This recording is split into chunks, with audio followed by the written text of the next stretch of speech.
A nationwide strike is paralyzing Italy today, hitting airports, hospitals, schools and public transport. It's the latest in a series of protests against austerity.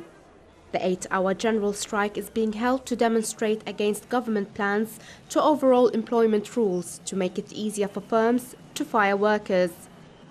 Commuters rushing to reach their destinations ahead of the walkout welcomed the strike. Penso che è giusto.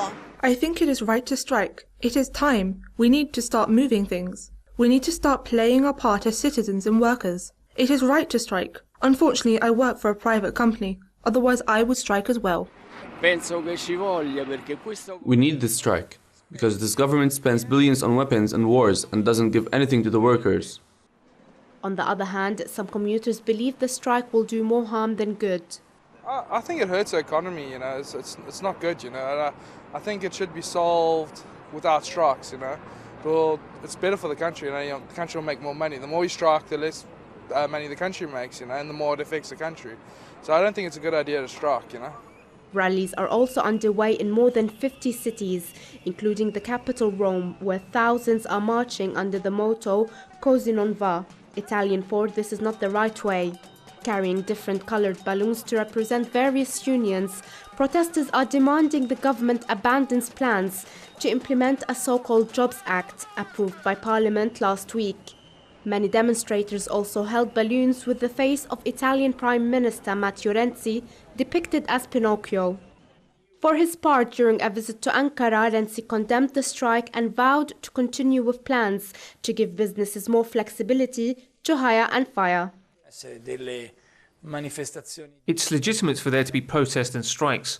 General strikes represent moments of high tension, which we need to approach with deep respect. So I hope we can find a solution for the latest dispute between the Minister of Infrastructure and the head of the CGIL.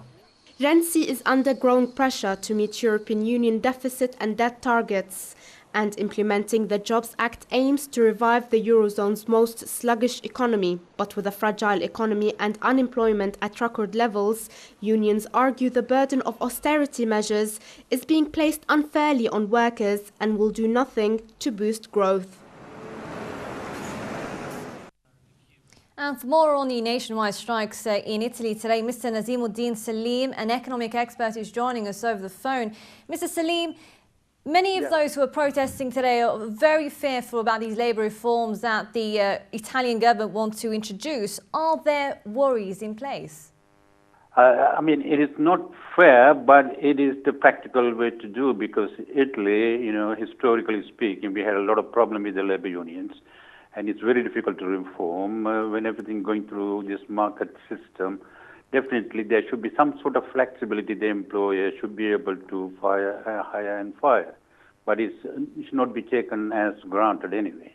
And the government says that these reforms are necessary to be able to help the economic situation in Italy improve further. Do you think these reforms will do the job?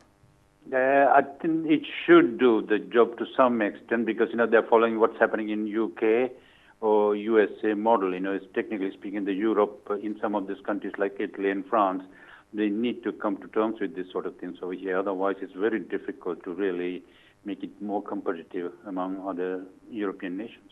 And how much of a fear do you think the role of, or the confidence of the public in the country can actually play in this growth that's needed in Italy? Because from what we can see today, they've got very big protests going on, a nationwide strike, where thousands are saying no to what the government wants to introduce.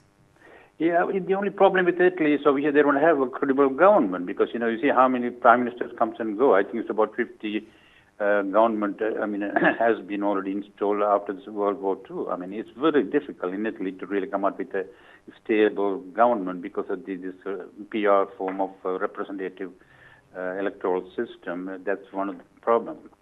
I have no idea that stability in the political system is very difficult to come by in Italy. Yes.